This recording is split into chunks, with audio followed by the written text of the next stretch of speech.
Chaque matin, Mathis emprunte le transport scolaire adapté pour se rendre à l'école. Mais le 21 février, l'autobus n'est jamais venu le récupérer. On a reçu un message texte du chauffeur avec une photo nous avisant que l'autobus avait perdu complètement une roue. Miraculeusement, aucun enfant n'était encore dans l'autobus. Le transporteur La Québécoise assure que cet incident était imprévisible.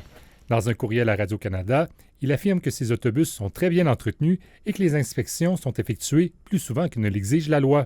Ce n'est pas le premier incident impliquant le transport d'élèves handicapés à Québec.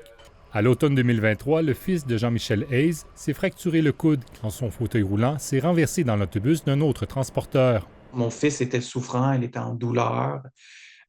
Il était sur la morphine jour et nuit pendant plusieurs jours. Après l'accident, nous, en tant que parents, on avait perdu confiance dans le système de transport scolaire.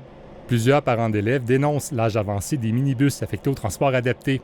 La Fédération des transporteurs par autobus montre du doigt un règlement qui interdit d'immatriculer de nouveaux véhicules au diesel. Elle soutient que le seul minibus électrique sur le marché donnant droit aux subventions gouvernementales, celui du fabricant Girardin, présente des enjeux d'autonomie.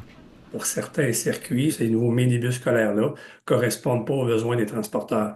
Donc, ce qui a comme impact de faire vieillir prématurément la flotte de minibus scolaires adaptés. M. Lafrance demande à Québec de bonifier ses subventions et d'assouplir l'interdiction d'acheter de nouveaux autobus non électriques, un souhait que partagent également des parents.